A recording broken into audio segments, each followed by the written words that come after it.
Bringing back the days when they were respected, if not feared by opponents. 40,000 at Celtic Park last night, and not many Finns supporting HJK Helsinki. And there was early evidence that this was not going to be a repeat of the qualifying round stroll against Jeunesse Esch of Luxembourg. Helsinki's own Raphael here, with a shot parried by Jonathan Gould.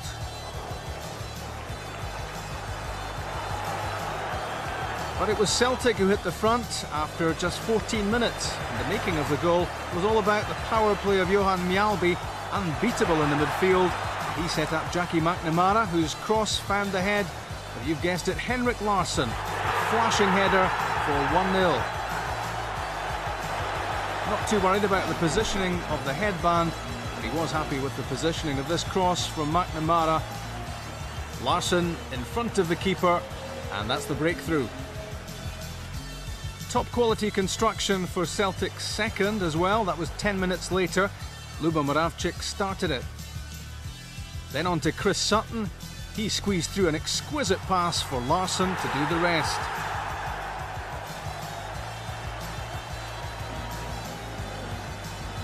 His 10th goal in 8 games so far this season. There's no stopping Larsson.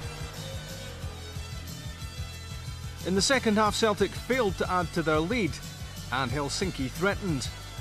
Jani Saarinen played a neat 1-2 at the edge of the box, and it took some desperate defending to keep him out.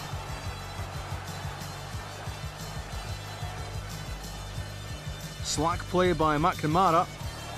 Set up Saarinen again, this time a run down the touchline, and his cross caused problems for Celtic. A scramble in the 6-yard box. Celtic struggled to get it clear. Eventually, that man Mjalby.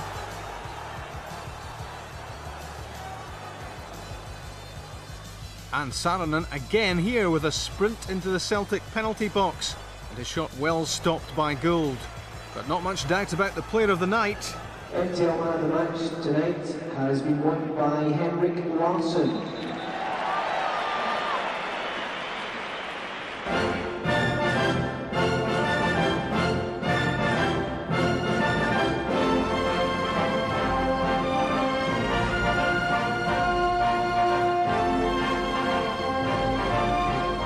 Henrik, what was your assessment of last night's game? I think it was a solid performance. We got a good result, and that's very important when you, in any game of course, but especially when you play in Europe, that you don't concede any goals. Sometimes it can be more difficult at home than away because of the way the visiting team plays. Was that the case last night? No, we knew from the start it's going to be a difficult game for us, but they surprised us a little bit still. I think they were very well organized, I think, in the over the whole pitch. So now we know what we have to do when we go over there. Do you feel quite comfortable about the second leg?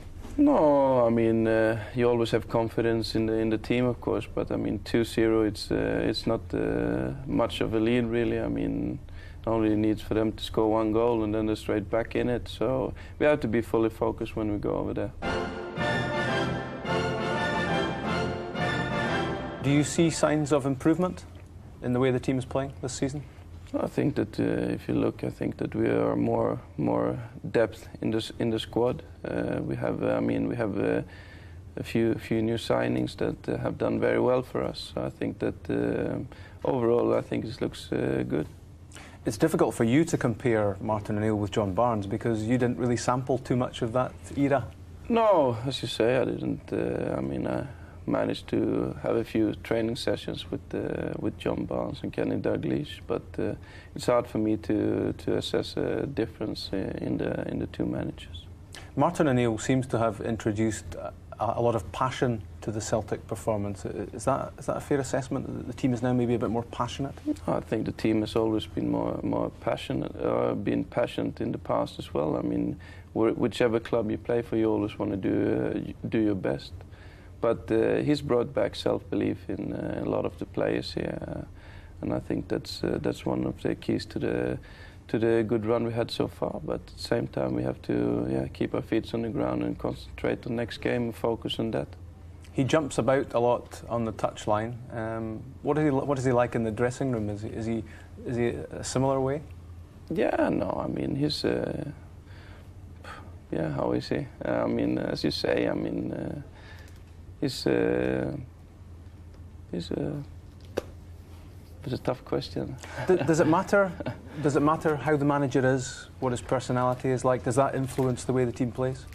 I think so. I mean, if you have a manager that's constantly talking to you and know to the players, that tells you what he expects from the players, I think that's a better way to go around the business. Yeah. How different is it for you to play with Chris Sutton compared with Mark Viduka? What's the difference for you? Yeah. I mean, both of them are two great strikers. I mean, whenever you play with Viduka, you always tend to get a little bit more space because they were looking more and more to him. So that meant I got a little bit more space. I think it's the same now with Chris Sutton. But the difference between them two, I think, is Viduka did a lot of work as well, but Chris Sutton likes to do a little bit more, I think. Or not likes, that's the wrong word, but he does a little bit more. And that's something that is great for our midfield to see when you have two strikers that likes to close people down. That means that they can get a little bit further up the park as well. How close is Henrik Larsson at the moment to 100%? I feel good. I mean, physically and mentally, I feel strong. But I mean, that hasn't been the problems. The problems have been maybe the touches here and there, and I think that's coming back, and it's getting better and better. So I mean, yeah, I don't know. I mean, I feel good, and I'm pleased with that.